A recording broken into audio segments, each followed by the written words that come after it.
Good evening, everyone. Welcome to another entry of the Self-Made Sports Network's Friday Night Live series, brought to you and hosted by Hybrid Promotions. I go by Slim. As always, I'm joined by my dog, JT. As you can see, we are once again coming to you from an undisclosed location here in Polk County, IA, USA. That's right. How you doing tonight, partner? I'm feeling good. We just watched our beloved Jayhawks wrap up a nice little ass whipping of the Ames Little Cyclones, 41-3. As I told you earlier, hopefully that's the only team from Ames that gets their ass kicked this weekend. And now we're just kind of watching this Chiefs and Chargers Brazil game. Not really looking forward to the early wake up call tomorrow with the early Cyhawk game, but excited. Why don't you tell me what you mean by that? Well, what are you doing for the early wake up call? I mean, I gotta wake up at 5:30 because we gotta leave it. I gotta pick my dad up at 7 and be in Ames by 8:00. So there you go.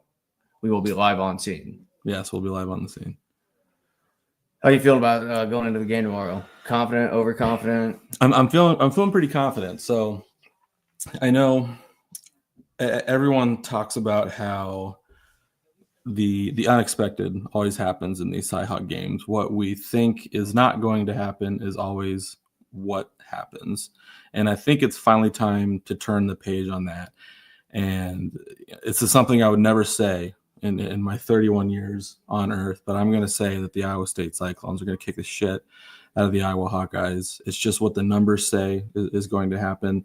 I'm just going to go out and say it. If Iowa wins, I'm going to be pissed no matter what my prediction was. So it's what I feel is going to happen. So I'm not going to shy away from it like we always do. Like Andy Fales was talking about on Murph and Andy, it's time to turn the page on the same old Cyclones. And this team's the real deal, man. And I think they're gonna get it done. Yeah, I kind of noticed that feeling of uncertainty and not really knowing what's going to happen has kind of finally left the body a little bit. Obviously, it's you're still going to have those jitters. You're still going to have those gut feelings of, oh, I've seen this song and dance 100 times before, but kind of really seems like they've turned the page and it's finally time to put the nail in the coffin and move on from this. Yeah, and I know it's probably because this game is going to draw a ton of parallels to the 2021 game, which was of course a top 10 showdown. Right. The only time in recent history that game's been a top 10 matchup. And I understand why people feel that way, but I feel like this team has actually done some things this year to prove it. And so that's why I don't think it's quite as close of a parallel as some people think. This team has shown that they can get the job done. And that's why I feel so confident that they're going to get the job done tomorrow. Well, it's not just this year. It's been the last couple of years. With the close games, I think they're 7-1, maybe 8-1 now since the snow game and one possession games. Before that, they were like 1-10 or something like that. 3 of their last 5 wins have been against ranked teams. We know that team in Iowa City has not beat a ranked opponent going on 4 years now. So you're going to have to prove to me you can do it at this point rather than just say that you're worthy of it and it's just going to be a fact. I know you said something about numbers. Like I told you last night, I did a really deep dive going into some numbers over our lifespan of the series. So that dates back about 31 years. We'll get into that a little bit later. I think you'll be kind of interested to see what I dug up. Yeah, I'm interested to hear what's going on there. So, yeah, just kind of as far as the game is concerned, if we kind of want to get into that. I think one thing that's positive for the Hawkeyes, it does seem like that their offensive line and their running game is back. I guess their offensive line is back. I guess their running game has always been there. It never really left. So that's one thing that the Cyclones will have to be careful about. Even kind of early on in that South Dakota game, the linebackers didn't look all that great against the run. So I think that's one thing to consider. I'm sure that Gronowski's not going to play as poorly as he did against Albany, whoever it was that they played. Yeah, I had a real tough time seeing that happening. Yeah. 2 weeks in a row. I mean, I don't think he's going to light the world up, and certainly I wasn't impressed. And that gets into kind of my confidence into what's going on here. So, I mean, the Cyclones seem to be going into it fairly healthy. I know that Carson Willich is not going to play. I know we had talked about kind of pre the Ireland game. Iowa State had lost their best offensive lineman, Trevor Bohr. He should be back, or he will be. Well, back, right? So I guess the buzz going around the Cyclone Fanatic forum is that he has mono. Yep, I seen that a couple weeks ago. And obviously that's not great. You talked to. I've never had mono. I don't think you've ever had. No, mono. I've never had it, but I know people that have had it, and it saps your energy. It can last like a couple months. Yeah, it can last some time. So I know when we first mentioned that first injury report that came down, you saw that he was just listed as being ill, and so you kind of like, oh, he's going to get over it. So that's only for conference games. I don't know if you knew that. Yeah, I heard that on it was probably on Cyclone Fanatic. That's kind of interesting that those injury reports only come out during the conference game, which is obviously why we haven't gotten anything. Well, the whole team's questionable if nobody's if nobody's broke that news yet. Yes. All 105 guys are questionable for Saturday. So yeah. We kind of skip it up here based on what I got written down. Why don't we start with the impact players for each team?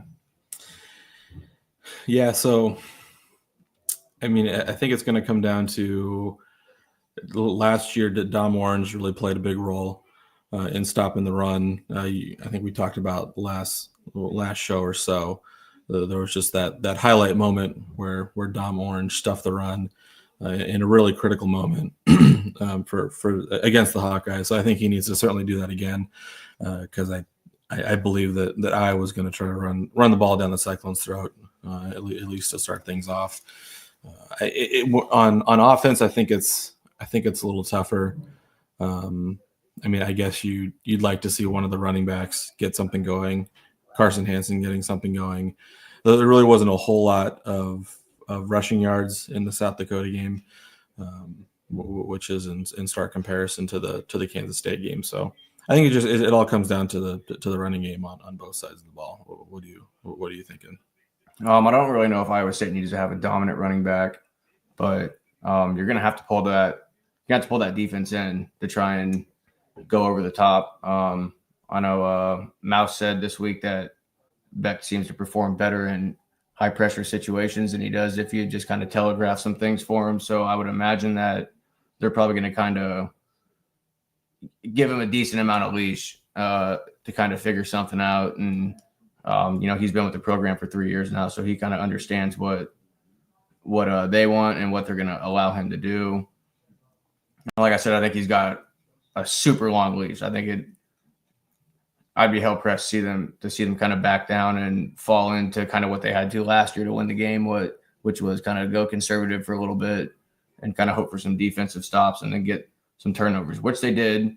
They ended up winning, and then they got really lucky with that field goal that Conrad hit because that's not something that you see a lot from them. We'll get into another field goal they won a game off of here a couple years ago down the road, but it just usually seems like for those Iowa State kickers throughout our entire life, at least, that you put yourself in the moment and then something crazy happens or you miss it or it gets blocked or you make it, but you leave too much time on the clock and then someone goes down and scores after that. So,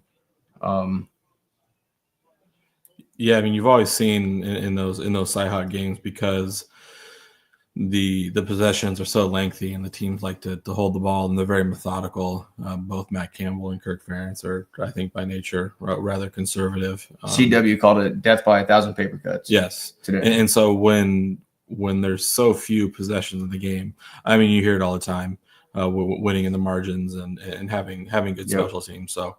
I mean, that's something I give Iowa credit. They've always had very elite special teams play, but it seems like it's finally. I don't know if I can say that the tables are turning, but it seems like that Iowa State is finally starting to match up Iowa in the special teams department. Well, you got to remember, Ferentz lost 5 straight to Iowa State when he first started. Yeah, that's true. Took him a while to get it going. Yeah. So, Campbell kind of had that run for a minute. I think everything's kind of pointing to this could be the year. If you're an Iowa State fan, you can already kind of feel it in your gut a little bit that this year has the potential to be something even more special than last year. And you kind of really got that vibe after they beat Iowa on that field goal that, like I said, they normally always missed, or, a shot don't fall or a shot falls for someone else that just kind of like kicks you in the nuts. And they just seem to be able to pull it out time and time again. So, granted, I wouldn't like to see them in a close game coming down to the wire, but at the same time, I got enough faith in the offense. If they get the ball back, they're going to find a way to at least put up some points to make it a game. Yeah, so I know you had mentioned that we didn't want to kind of prognosticate the game too much. It's certainly been the story of the entire week. I made a joke on Twitter yesterday about how it seems like that everyone is kind of reaching their wits' end with Cyhawk prognostications. And I mentioned it. There's a couple of articles that I thought were just kind of crazy related to the Cyhawk series. The first one was talking about changing the name. Travis Hines from the Des Moines Register put out an article. Changing it to what? He had a couple of different suggestions. I didn't feel like they were particularly good. I never quite understood the people that don't like the name, the Cyhawk name. And then the other article that I kind of poked fun at was an article from Pat Hardy talking about how when Kirk Ferentz retires, that Beth Goetz's first call should be to Matt Campbell. I've seen that. I guess it's not wrong. It's probably something that'll happen, but it's just kind of funny. I think we've all kind of reached our wits' end with talking about the game, and I think you had a really good idea if we can kind of spin into our favorite Cyhawk moments in history. Did you want to get into kind of maybe go back and forth with our list? Yeah, I could do that. So what do you got? What's the first moment that you wanted to share? So I did a top 3, and then I did an honorable mention. I think you did 5. Yep. So I'll start with my honorable mention. The year they won 23-3 when Iowa was ranked 8th in the country. Mm-hmm. They were coming off that dominant year before. It was supposed to be like the year for them. Just remember the house that I was at with some neighborhood kids. It was on a TV in the garage. I was in a TV in the garage. It was a huge thing back in the day. Mm-hmm. And just kind of seeing them put it on them. I believe that was the Meyer and Blythe era. Yep. That was to that point in my life that Iowa State was always kind of the team that was picked on in school. So, being an Iowa State fan was not necessarily a cool thing, and it seemed like you were always ganged up on by the Iowa fans. So to see him kind of dog walk him there and get the upset was something that hadn't really been experienced before. So that will always stand out to me.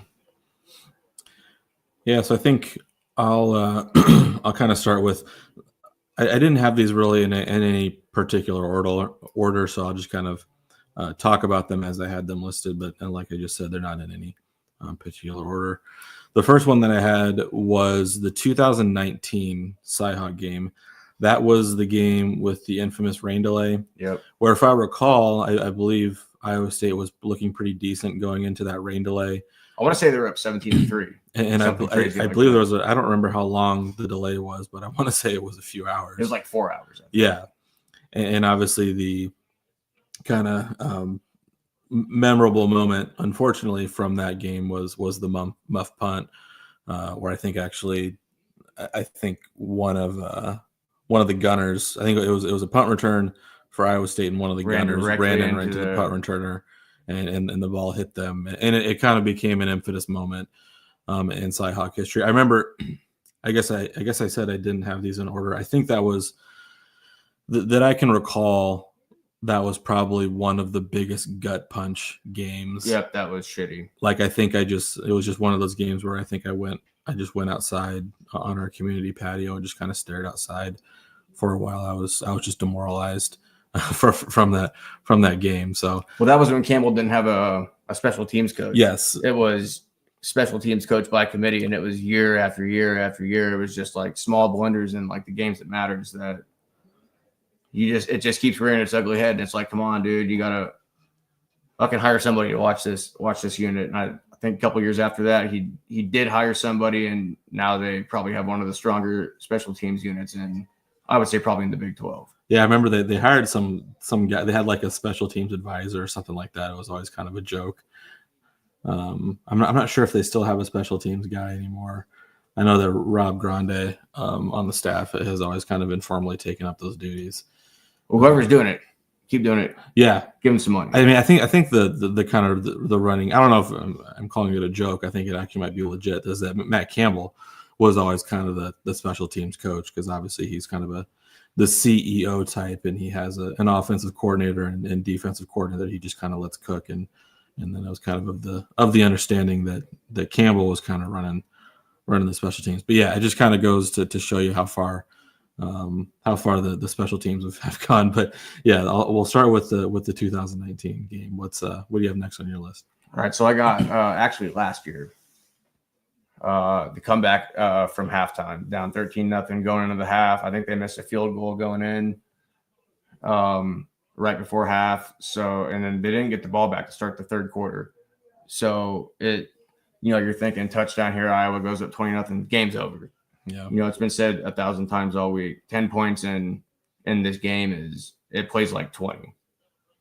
You're just not going to move the ball on each other. One, because Iowa doesn't move the ball in general, and then two, because Iowa State can't really move the ball very well because Iowa's defense is so stout.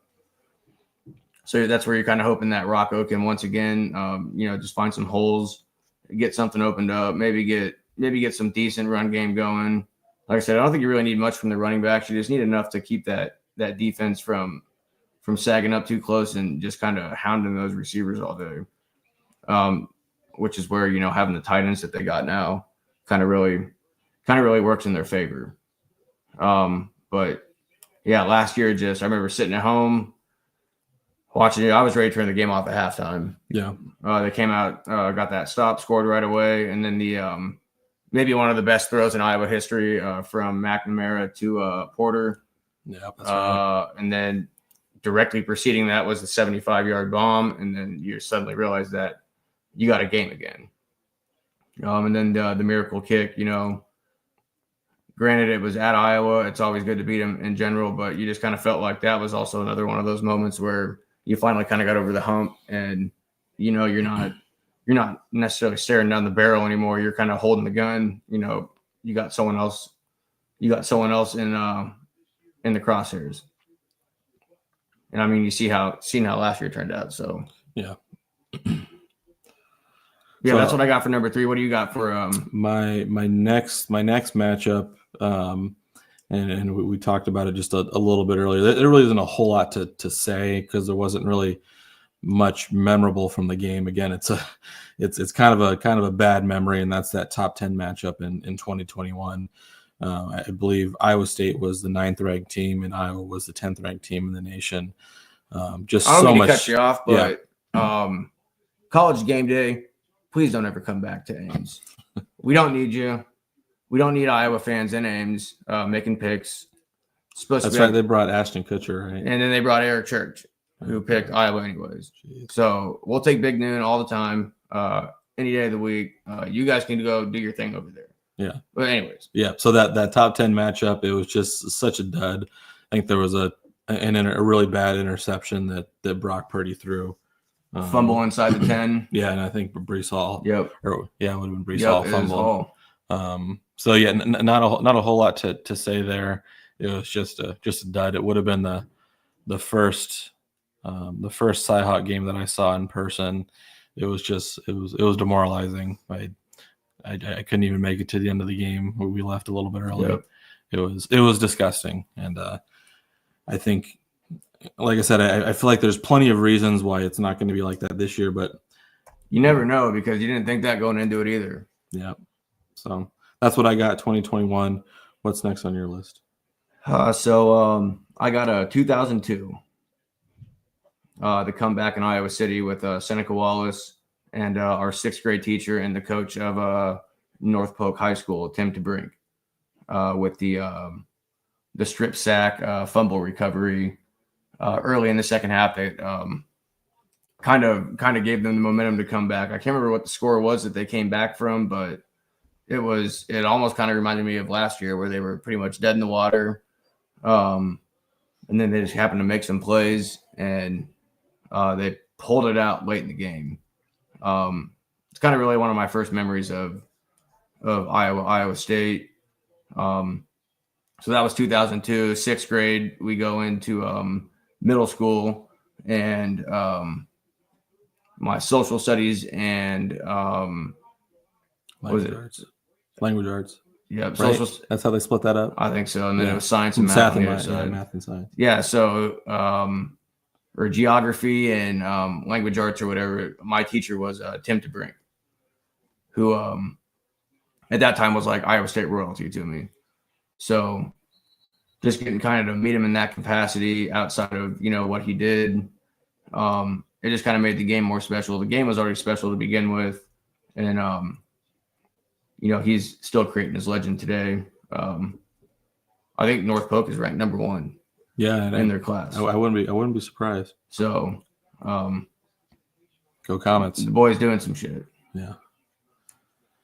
So the next one I had on my list, and I think it's just from looking at your notes, it's the one that we share, so we can kind of talk about this together.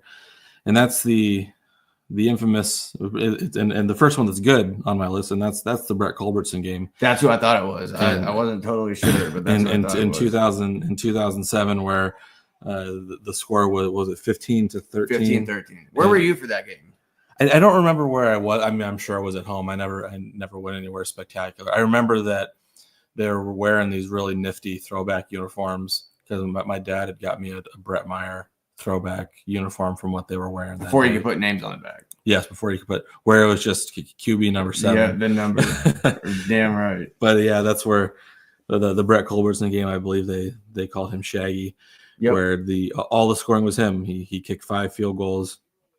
Kind of a ugly game. Yeah, really an ugly game, but kind of a stereotypical. I think it rained for most of that game. That sounds right.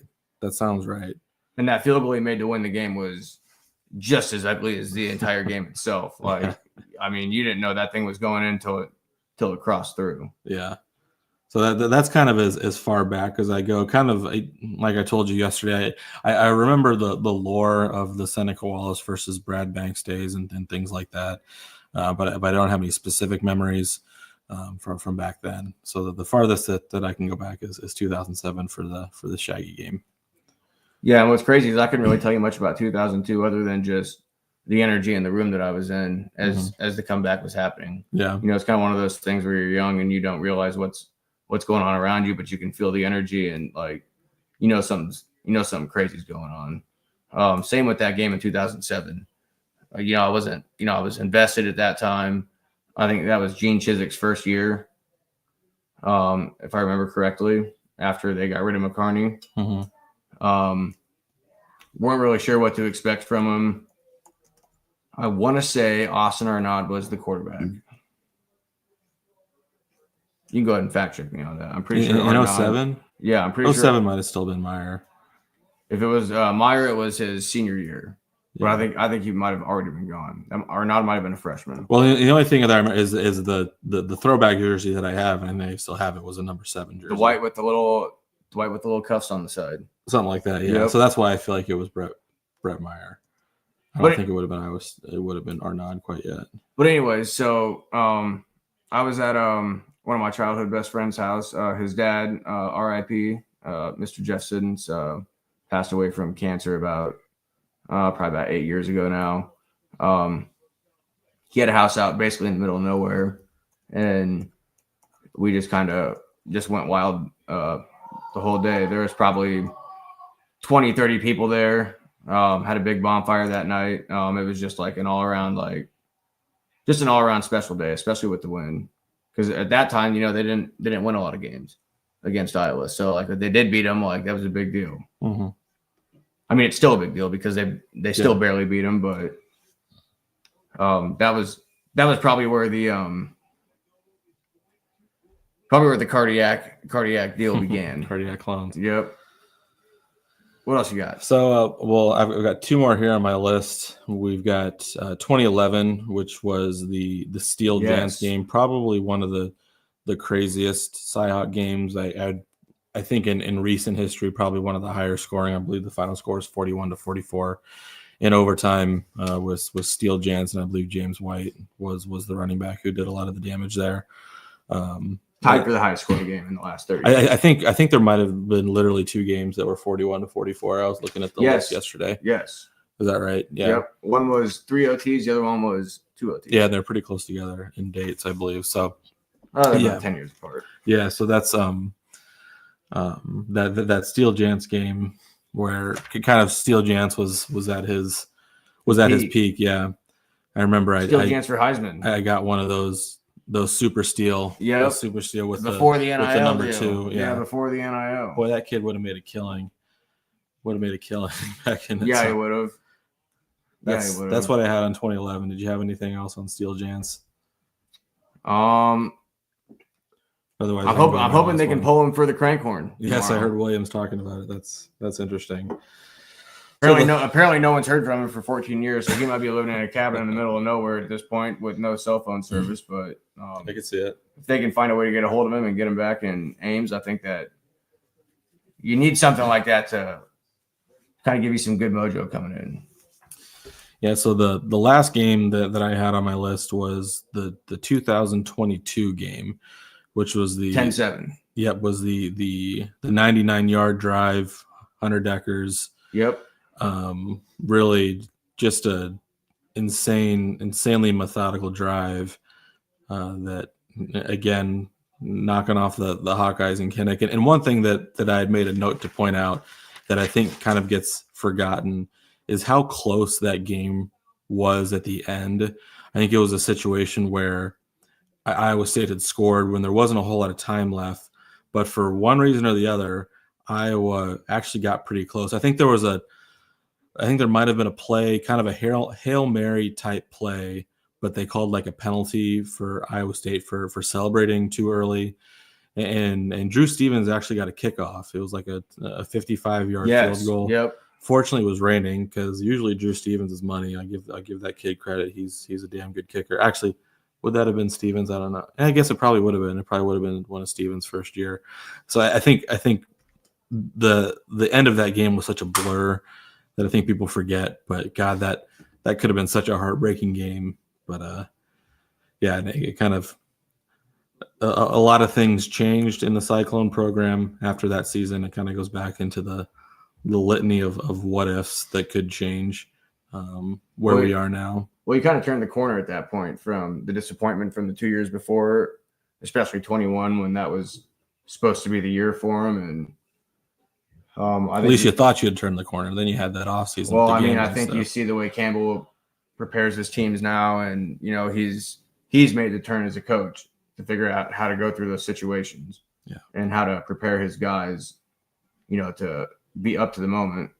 And if you got a guy like Rocco behind center, fuck it, let's go ahead and go for it. Yeah, it's kind of one of those things where you could make the argument that the gambling thing was one of the best things that ever happened to that. I would definitely make that argument. I'd have no problem making that argument. Yep. And in the moment, you never thought that would be the case, but it's really crazy how things work out. Yeah, especially when you think about who they lost at the time. Yeah. I mean, they lost starting quarterback, starting running back, starting offensive lineman. Yep. Starting defensive tackle. So that's what I had. Those were my moments. I mean, obviously, I let you cover the last year's game. That was just insane. A lot of memories there. So, and never forget it. Just hoping we can make a memory tomorrow. All right. So I told you we were going to get into numbers. I crunched numbers for probably about an hour and a half last night on this series. I decided to cut it off in 94 when we were both born. So this is only a 31-year sample. In that 31 years, Iowa State is 12-18. So the Hawks have won 18 games. Iowa State has won 12. In those 30 games, because they did not play in 2020 for COVID, Iowa had to cancel their season because the Big Ten were a bunch of pussies back then, didn't want to play football. In that 30 years, Iowa has been ranked 11 times. In those 11 games, they are 9-2.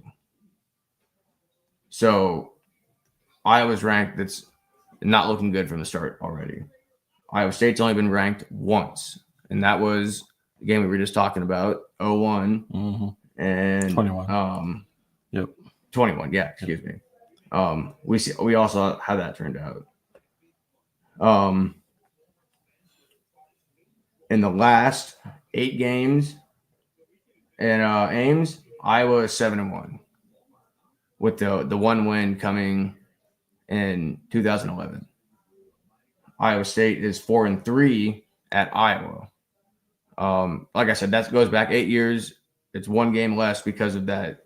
The year they didn't play during COVID, but I only felt like that was the fair way to include it. Now, what gets crazy, so I kind of dug down into the total points for these games. There have been 17 games where the total score is under 40. Wow. In those 17 games in the last 30 years, Iowa State is 10-7.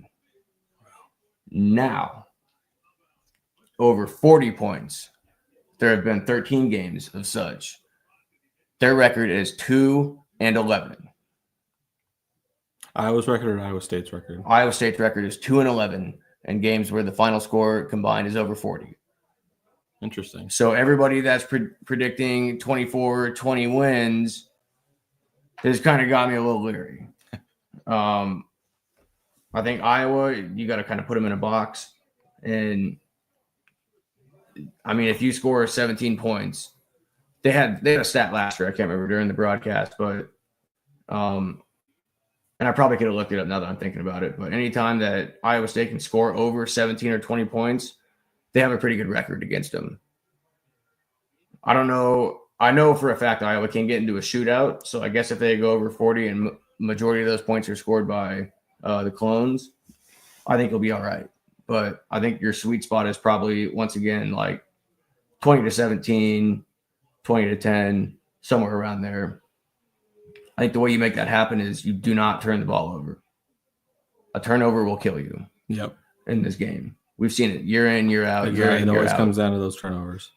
Iowa last year lost basically because of that interception that McNamara threw. Yep. Changed the whole game. It did. Years before that, anytime Iowa State's lost, it's been a stupid fumble or something like that. There's a crazy stat rolling around right now that I think in the last 10 years, Iowa State has not scored on a possession where they start inside Iowa territory. So they're having to drive the ball ways to get it there.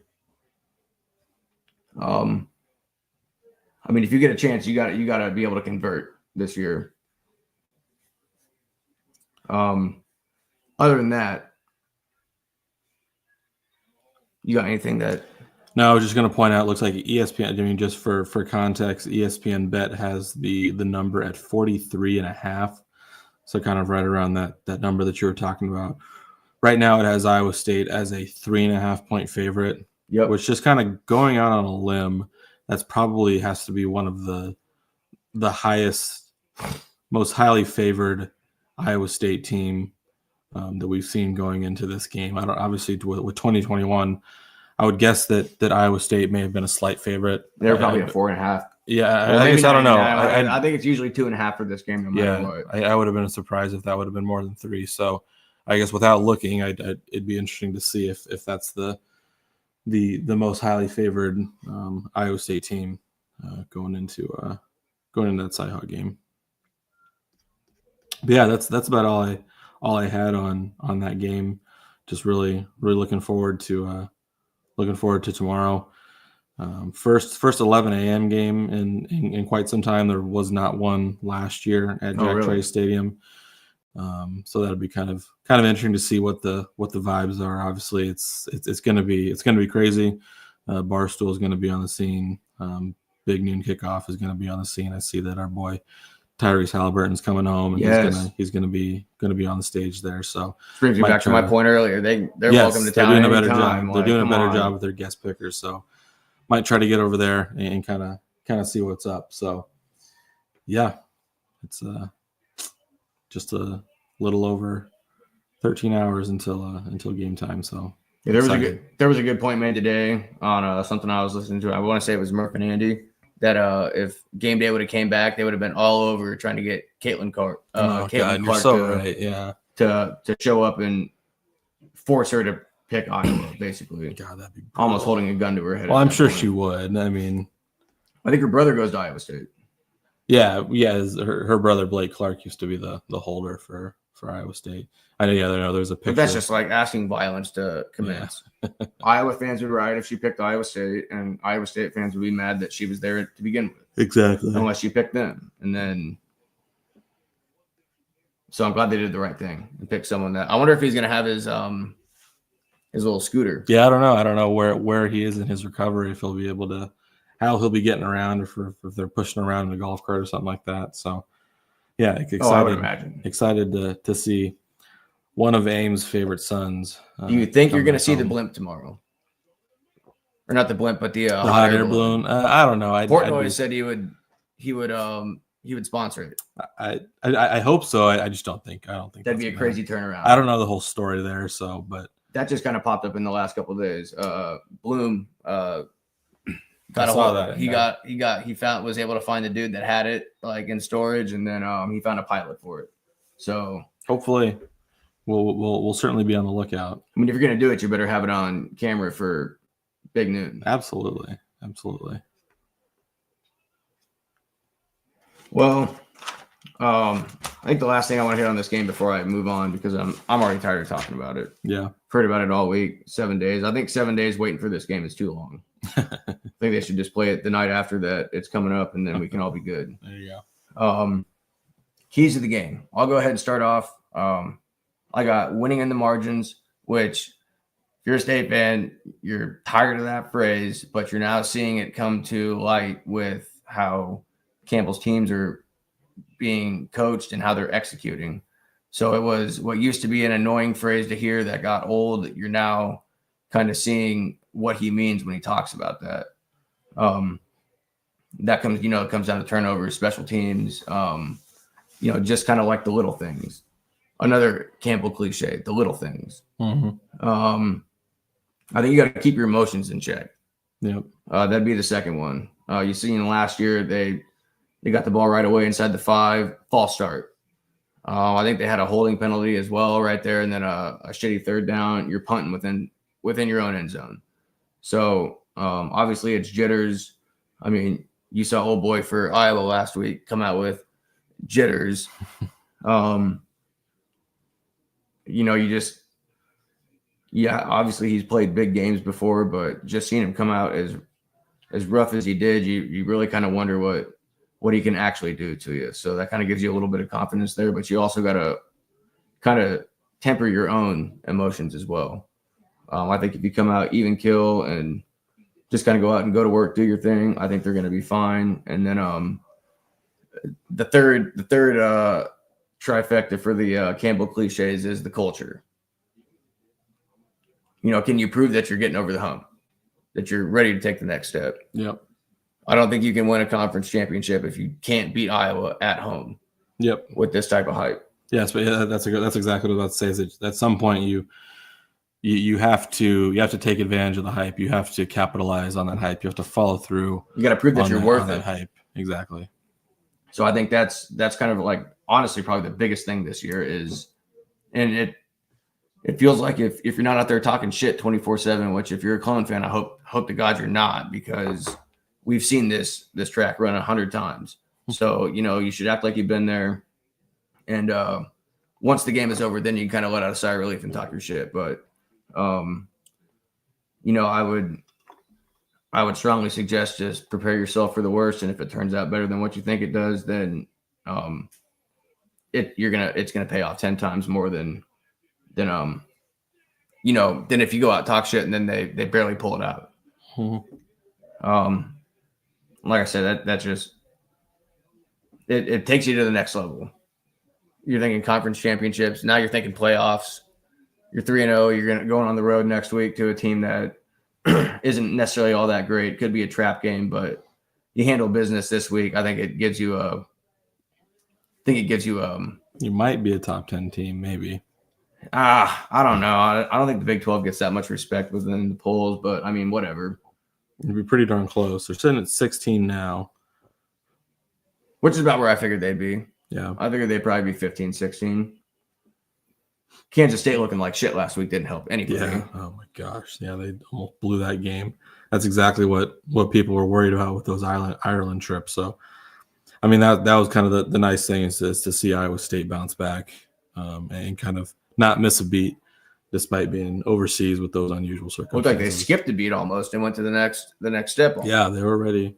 They were ready to roll, and that was nice to see. All right, what do you got for keys of the game? I mean, it kind of like I was talking about before. It's going to be quite the battle in the trenches. I think this is quite a matchup. Two really good offensive lines and what appear to be two pretty good defensive lines. I think Iowa has a little better defensive line. So just kind of that battle in the trenches. What's that's going to mean for the running game. Another key, I kind of already said it already, kind of building onto yours is not being afraid of that hype and embracing that hype and finally maximizing grabbing that potential and not just talking about pushing through that ceiling. Yeah, you've got to finally get there at some point. And those are really the two main things that comes to mind. I mean, I think another big one is just making your field goals. I mean, while Conrarty has had a lot of highs. I mean, he certainly missed his fair share of field goals. I believe you had mentioned this. I believe that game last year, even he had actually missed a field goal earlier in the game. He might have missed two. Yeah, to be honest with you. And certainly this year, Conrarty had also missed a field goal. I know you could talk about the conditions being a factor there, but yeah, they should have punted. I would forever say you probably should have punted or just went for it. Yeah, probably. So I think that's another key is you just have to make your field goals. So often those Iowa State games can be very low scoring games. And so any time you have a chance to score points, you got to capitalize and you have to make your field goals. So, and then, kind of the last thing that I'll talk about is that maybe this is just a chance for Rocco Becht to take another step and kind of cement his lore in the Cy-Hawk series. You're starting to see a lot of really serious hype for Rocco Becht. I think Dan Orlovsky, Booger McFarland had some very impressive things to say about Rocco Becht. He's starting to get a little bit of Heisman love as well. That's what's kind of surprised that FanDuel still hasn't even put Rocco Becht on the board for their Heisman. They will after tomorrow. Yeah, at some point I need to get him on there so I can put a few bucks on him. So just another chance for Rocco Becht to take another step as well. So that's what I got for you. You take a big shot first play of the game tomorrow? That's fine. I was going to talk about that. I don't think that's going to happen. I think they're going to play a little more conservative, a little more methodical, just to kind of break the trend. I just don't see Mauser going for it. I mean, maybe I don't think they go deep. I think they run the same play and they try to find someone over the middle for a 20 or 30 yard gain, see if someone can blow something up. I was kind of thinking more of a dump off maybe, but that's a good point as well. So we got that, something that you're going to put something on, you put it all on film at this point. So they're going to see the motion. Yeah. And I mean, you're only watching the guy that's catching the ball and the quarterback in those situations. So you're not really looking at other guys. So, someone might have a sneak off route. I got full faith in Mouse. Yeah, I do too. Be able to draw something up.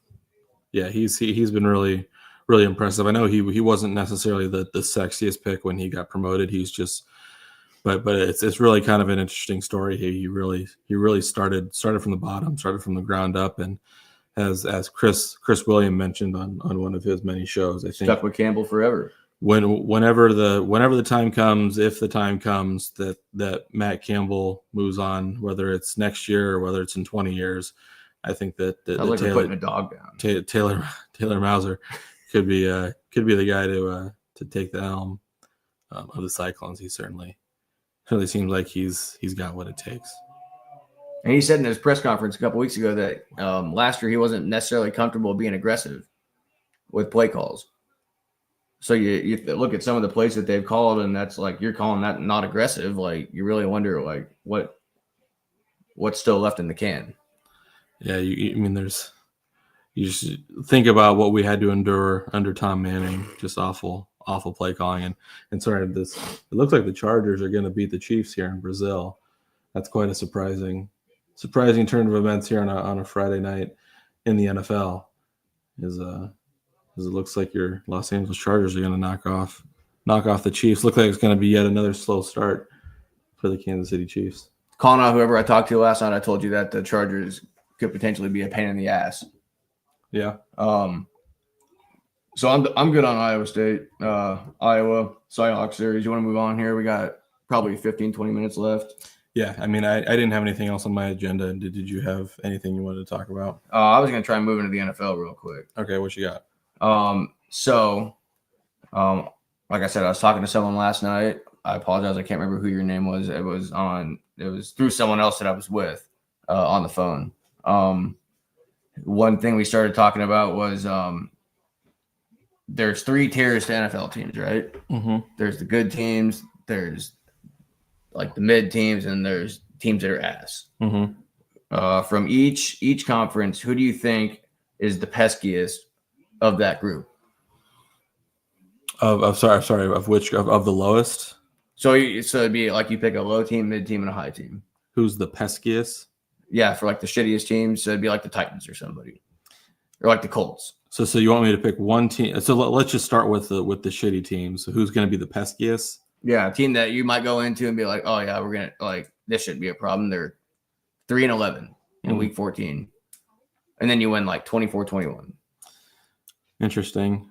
I mean, just kind of off the cuff here, I would look at maybe either New York team and looking at the Giants and looking at the Jets. I actually really like what both of those teams are doing at the quarterback. I know that Justin Fields doesn't get a whole lot of love, but I've always been fairly impressed with Justin Fields and just felt like he never really got a shot. He's got to show me something. Yeah, I mean, he certainly does. But I'm impressed with what Justin Fields brings to the table. I'm actually kind of rooting for him. I thought he kind of got a raw deal in Chicago. I guess you certainly can't blame the Bears for going the direction that they went in. But it'd be nice to see a little bit of a resurrection there. And then you got the Giants, who I believe is going to start things off with Russell Wilson. But it'll be interesting at some point if they decide to turn over to Jackson Dart from Ole Miss. It sounds like he's been pretty impressive as well. So, I mean, got big game Jameis too. Yeah, that's right. You can never count him out. It could be a situation where maybe Russell Wilson has kind of driven that team into the ground record wise, and the Giants maybe have a bit of a reclamation, just kind of a moral victory reclamation at the end of the year once Jackson Dart takes over. So I guess that's kind of what I think of off the cuff. Who did you have in mind with that prompt? I'm kind of thinking like someone like the Cardinals. They're kind of bottom of the barrel. The Panthers seems like they could potentially be a pain in the ass this year. Yeah. I don't know if they're going to win a lot of games, but they just if Bryce Young can kind of figure it out, they got a decent running back. If he can find some guys to throw to, they could be a team that can put up 30 points a game. And I've always said that the more points you could score, the better chance you have to win. Because if you only score 10 points, you ain't going to win a lot of games. Don't matter what your defense does. It's pretty easy to score 13 points in an NFL game. So if you can't put up points, you ain't going to win. Simple as that. Yep. Another team that I would probably put in there for the NFC would be the I'd probably put the Falcons at like a mid-tier. It'd be kind of cool to. Well, I was just thinking, boy, the NFC South it's just a black hole of quarterbacks right now. You've got Penix with the Falcons, Young with the Panthers, Spencer Rattler with the Saints, the guy off the street from New Orleans, and then random guy from the Ninth Ward, quarterback in the Seahawks or the Saints right now, and then obviously the Bucs are pretty well squared away with Mayfield. Buy your Mike Evans stock if you haven't bought it yet. Yeah, That's my boy. Yeah. So if you go to the middle tier, looking at this over here, we need to figure out how to get a camera that can put us farther away so it doesn't look like we're not paying attention because we're still here. Yeah. But I would probably put the Bears in that mid tier. Gosh, I sure hope not, but you might be right. I think the Bears are going to be annoying. I think they are too. They remind me a lot of the what is it, the 07-08 Rams when they first had Bradford. I think they played the Seahawks that last game of the season that year to go to the playoffs, and the Seahawks ended up winning, making the playoffs at 7-9. Yeah. And the Rams, if the Rams would have won, they would have been in. And we all know how the Sam Bradford story worked out. Mm-hmm. But you win some, you lose some. As far as the AFC goes, I'd probably put the Bengals. The Bengals and the Broncos. Yeah, Broncos are interesting. That's a good pull. And maybe the Chargers. Well, okay, so it's official. The Chargers just finished off the Chiefs in where's that? Mexico? Brazil, Sao Paulo. Brazil.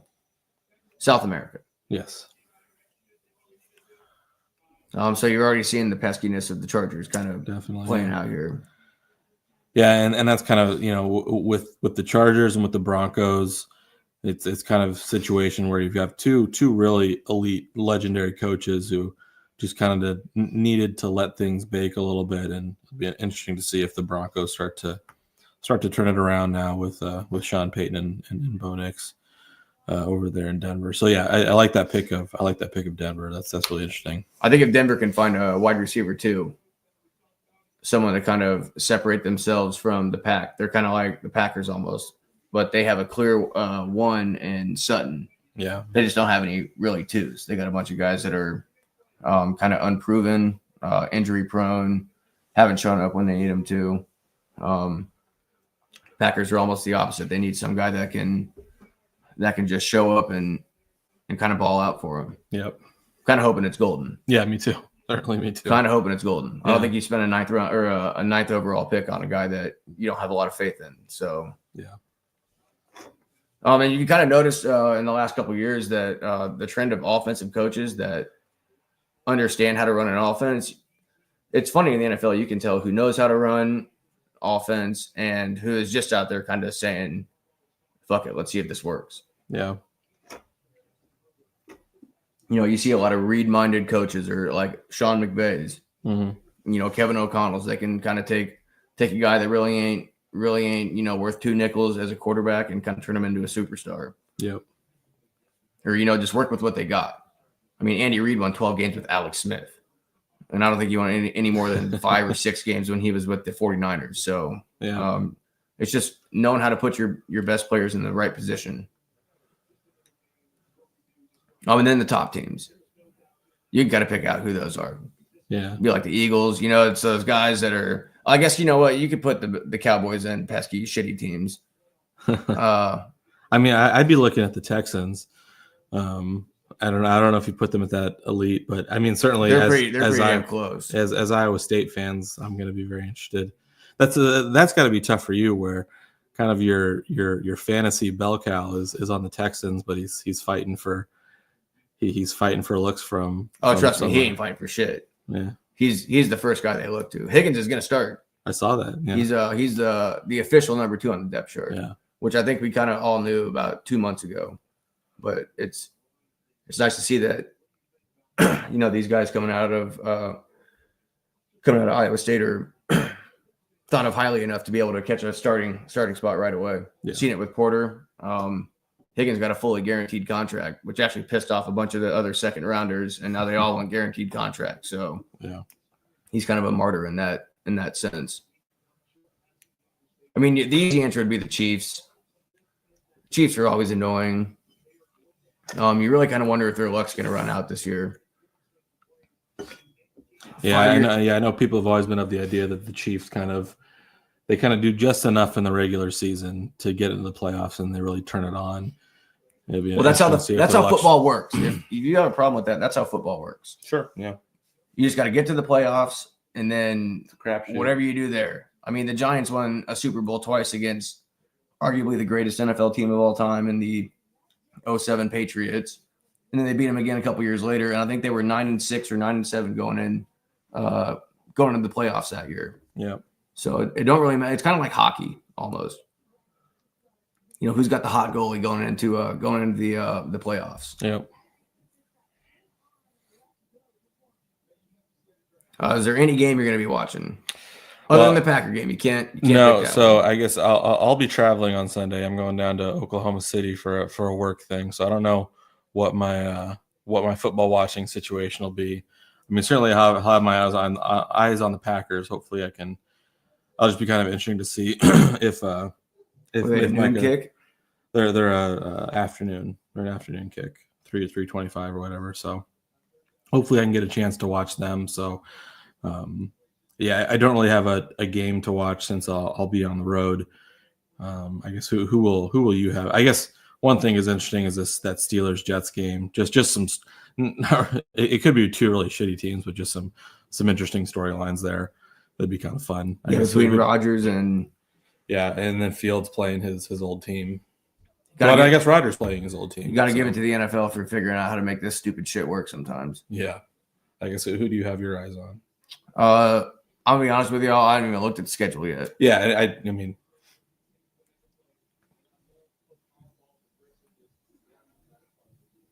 kind of is what it is. So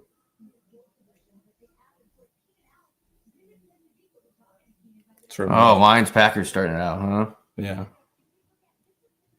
That's probably gonna be must see TV. Bucks Falcons, that'll be good. Yeah. So yeah, it'll just be hopefully I can watch the Packers, but probably won't be watching a whole lot of other games. I'll be more tuned into the high-powered offenses. I want to see the ball going deep to somebody, and I want to see some big plays. Yeah, from some guys. There's a lot of guys in the league that are this close to making the jump to a superstar. I want to see big plays from big names early. Talking to Justin Jeffersons, the Jamar Chases.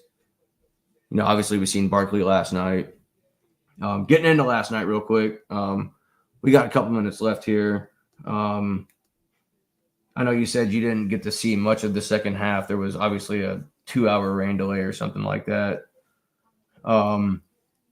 My immediate takeaway from that is the Eagles won that game. It was a lot closer than 24-20 would dictate. That game was over as soon as the Eagles went up 21-20. I don't really think you've seen much from their offense. They were able to keep their two best weapons in pocket basically without having to force the issue. I know if you're probably a Brown and Devontae Smith owner that you're going to be kind of upset with their output, but if you're the Eagles in general as a team, you're kind of really happy that you didn't have to give them much exposure with being able to get a win. And if you're the Cowboys and that's the case, those two guys didn't see the ball very much. Man, you guys should probably buckle in. I think it could be a long year for the Cowboys. Lamb had a couple early catches, but after the first quarter and a half, he kind of disappeared from the game. So, which don't surprise me. That's all I got for you. I'm a lot of steam. We got a early wake up in the morning. What Mahomes finished with tonight? Pull up the stats real quick for tonight's game. We'll give you guys a quick 30-second instant reaction. 24-39, 258 yards, 1 touchdown, no interceptions. Herbert balled out. Yeah. 318 for 3. Hey, who was the running back situation for him? Hampton. Hampton's your guy, and for the Chargers, if he's available in your league, go put a claim on him right now. I don't think you're going to see much of Harris at all, which is crazy.